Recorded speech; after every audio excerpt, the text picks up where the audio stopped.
I think Tulsi Gabbard, actually, to be generous, I think she is a great example of how being in the military fucks up your brain.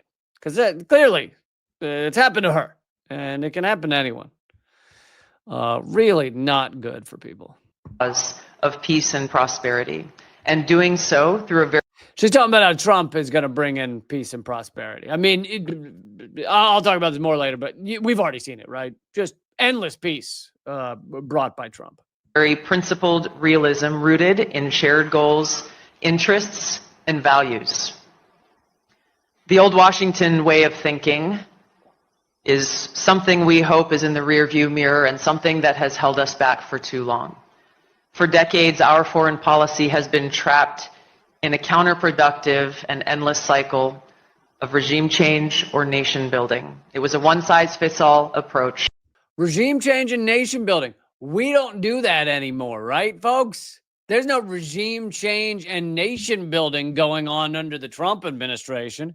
There's no regime change and nation building efforts going on against Iran. There's no regime change efforts that went on under the first Trump administration with, Syria. There's no regime change efforts that went on during the first administration with, Ukraine and Russia, because most of the efforts to push onto the Russian border, the efforts to show Ukraine was going to join NATO, that many of the efforts were already ongoing during the first Trump administration. And so that effort to try and coup or cause instability in Russia, much of that was ongoing under Trump the first time around. By the way, he has not ended that proxy war in Ukraine so far. Much of the support Ukraine is getting, whether it's through propaganda, saying he's going to bomb Russia, saying it's a paper tiger, all this stuff. Now, of course, one day to the next, he swings back and forth, saying Zelensky needs to give in and have peace. And then the next day saying he's going to bomb Russia. He's a lunatic, but it certainly hasn't created peace. So yeah, Trump, the days of regime change and nation building are over. And Venezuela, where we're now encircling it and blowing up their boats off of their country and putting battleships off their coast. And Trump saying that he has basically taken the gloves off the CIA in Venezuela. Yeah, we're not into regime change and nation building, are we? Even their fans. Is there anyone that watches these people spout this fucking vomitous garbage and believe it? Even their fans, can't their fans just look up and go, oh yeah, he is trying to nation build. Oh, he assassinated Iran's top general while he was in Iraq on a peace conference. Of toppling regimes, trying to impose our system of governance on others. We don't impose our system of governance on others. Gaza, I guess in some ways, you're taking down Hamas, you could, destroying and killing all of Hamas, you can call that regime change. But outside of just regime change, it is kind of a genocide, right? That the U.S. is funded, armed, allowed, given surveillance information, intelligence. We have boots on the ground in Israel actually helping them to commit the genocide. And yeah, there is somewhat of a ceasefire right now that Trump somewhat helped make happen. However, that could have been done day one. There is no reason to celebrate a lunatic, a sociopath lunatic, for only committing 9 months of genocide. Oh, it was only 9 months? What? He's a peace president. It was only 9 months of genocide committed by the United States in Gaza. Intervene in conflicts that were barely understood and walk away with more enemies than allies.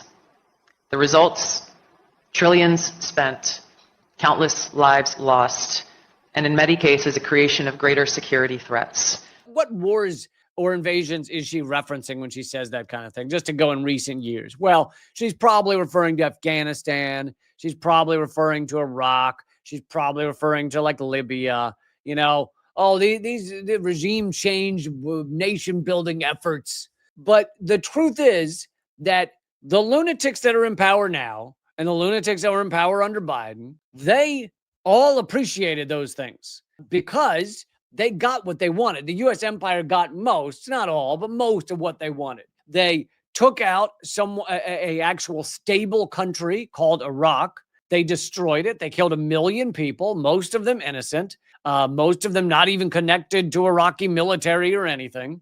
But the aim was to make sure that there would not be a stable Iraq, both that would threaten Israel and possibly ally with Iran, although they hated each other and had actually gone to war with each other, but who knows what the future would have brought. But more importantly, loads of oil to sell outside of the petrodollar. So if that hadn't happened, if Libya hadn't happened, if Iraq hadn't happened, if Afghanistan hadn't happened, Trump probably would have done those things. At minimum, he would have done Libya and Iraq. He is still putting forward the same policy of we have to destroy every country or make them unstable or turn them into a failed state that has oil and will pump it outside of the petrodollar. The Trump did it with Syria, right? Big part of destroying and utterly annihilating Syria, stealing 30% of the country so that we have all the oil. He said we'd keep the oil, right? He said publicly we're there to defend the oil. And he would have done it to Iraq. He would have done it to Libya. And so the remaining countries that are not allied with the United States and have oil and are pumping it outside the petrodollar or would pump it outside the petrodollar, what are the remaining countries? Russia, Iran, and Venezuela are the biggest ones. Although Trump clearly wants to coup Venezuela like fully, the aim of stopping Venezuela from being able to export their oil in, outside of petrodollars has succeeded. Venezuela, for the most part, can't export their oil. That's thanks to the U.S. economic war on them. The rise of Islamist terrorist groups like ISIS. President Trump was elected by the American people to put an end to this. And from day one, he has showed a very different way to conduct foreign policy, one that is pragmatic, that is deal-driven with a... Yeah. Pragmatic. I don't know if anyone thinks Trump is pragmatic. I don't know if there's a soul on the planet who thinks Trump is pragmatic. Focus on protecting American security and prosperity while engaging with the world on terms that actually make sense. No one has ever said Trump makes sense. Nothing she's saying is sensical in the least. During his first term, the president brokered the Abraham Accords, this historic pact between Israel, the UAE, Bahrain, Morocco, and Sudan. And it stopped all death and destruction in the region of Israel and the countries around it. It's just been full on peace ever since like 2020, right? Well done, Trump. Well done. He brokered economic normalization between Serbia and Kosovo, promoting stability and peace in the Balkans regions. Some of these he's claiming I did it. It's like, no, you didn't. It's still a genocide. It's just a slower genocide. So thank you for only 9 months of fast-paced genocide.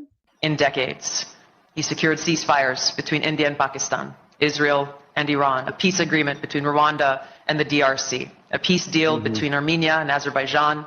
He doesn't even know what those countries are. He has called Azerbaijan probably 17 times, but at least 2 that I saw on video. So he keeps saying he created peace between Azerbaijan and Cambodia, which are like 6,000 miles apart. So he doesn't actually know what any of these countries are. So I'm going to go out on a limb here and say he didn't really play any role in any of this shit. Different parts of the world, strengthening trade partnerships to boost economic growth and innovation. Trade partnerships. That's right. That's what Trump's been doing, a lot of trade partnerships. No, he's been extorting and browbeating countries to try and pay homage to the most unhinged, largest military power in the world. That is the extent of it. And most of these terrorists, most of the money is going to get, the cost is going to get passed on to the American consumer. Sure, some countries will simply stop sending stuff or a lot of stuff to the United States. Some countries or the companies in those countries that have to pay these tariffs, they will jack up their rates so that Americans, poor Americans ultimately have to pay the price. So thank you, Donald Trump.